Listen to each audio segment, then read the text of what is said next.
Happy hypoxia is a clinical condition which is seen in many of the COVID-19 patients.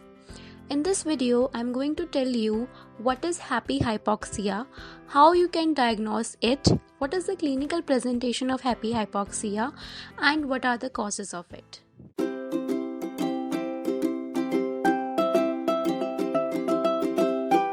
Hey everyone, welcome back to HM Learnings. I'm Harshita, the creator of HM Learnings, where students come to clear their concept and to get the study material. Make sure that you have subscribed my channel. You can also follow HM Learnings on Facebook, Instagram and Twitter for daily updates. We have also started uploading all our content on SlideShare on website known as SlideShare. You can easily download and clip our slides from that website. I will also share the link of this video slides in the description box, so you can click on that link and you will be on the SlideShare.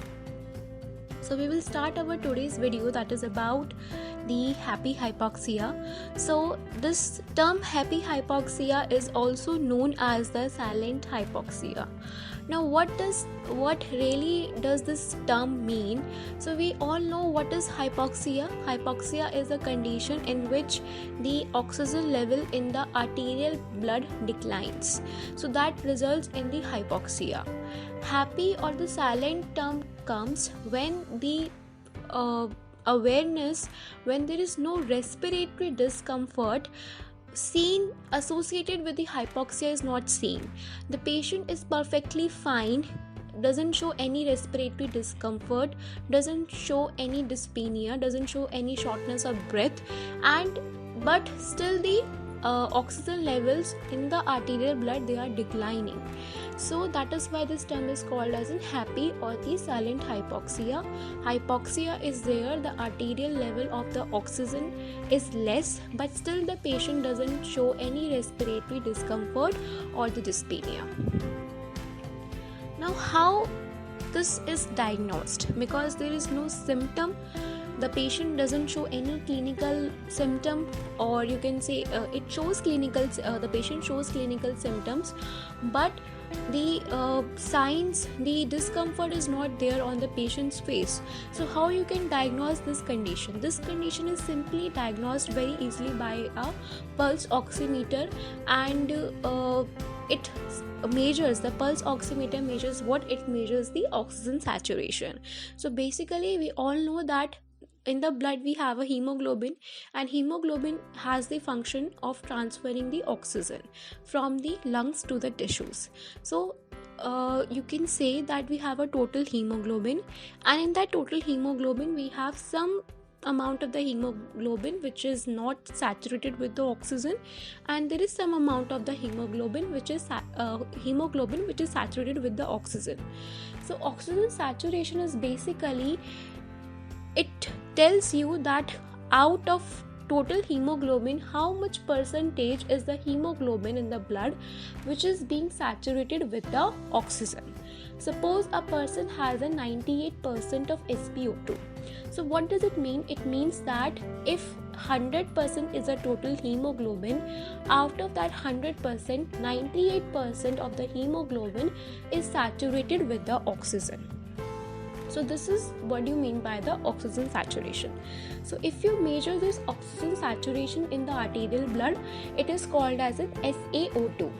If you measure the oxygen saturation in the venous blood, it is called as the SvO2. Here this is called as an SpO2 because we are measuring the oxygen saturation at the peripheral sites.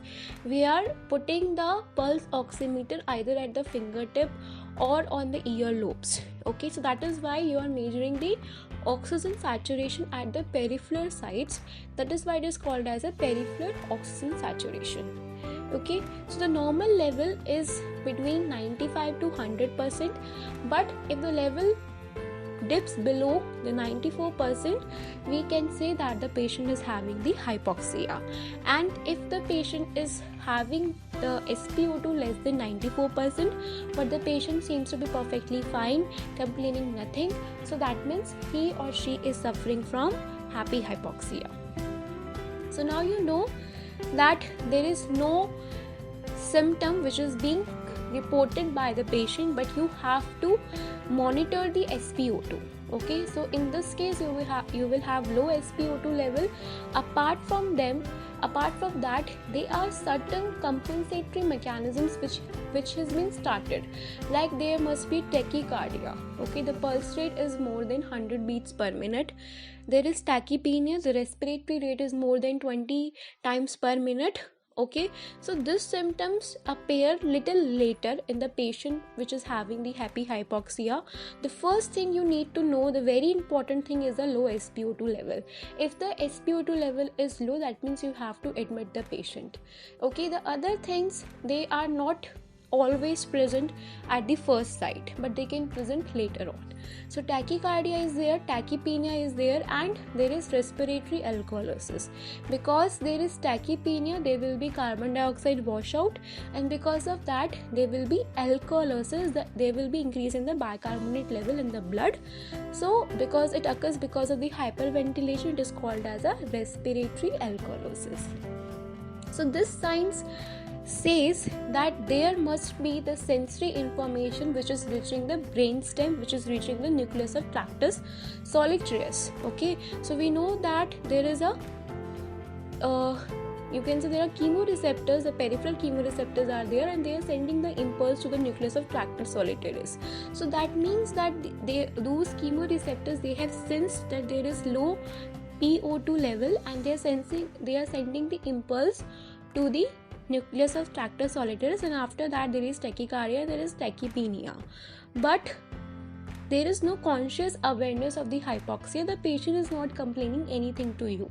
There is no respiratory comfort, there is no dyspnea, there is no shortness of breath.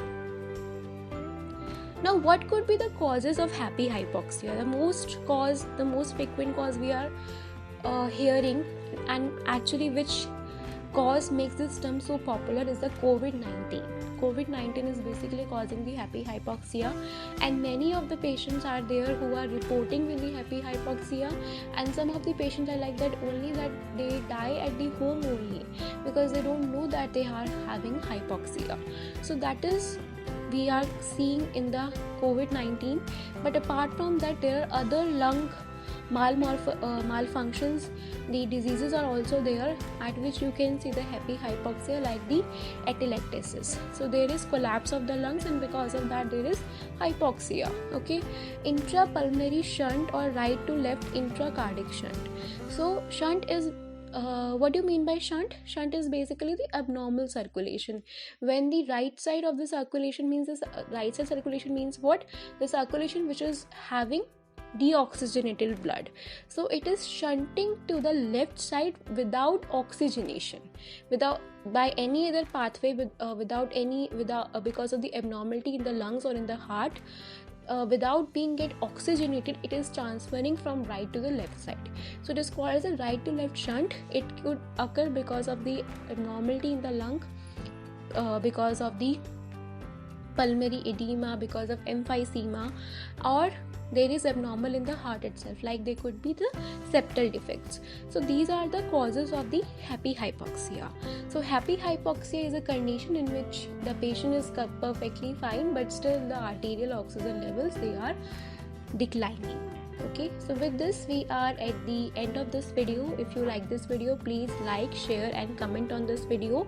Subscribe our channel, follow us on Facebook, Instagram and Twitter. Check our uploads on SlideShare also. Till then, keep safe and keep learning.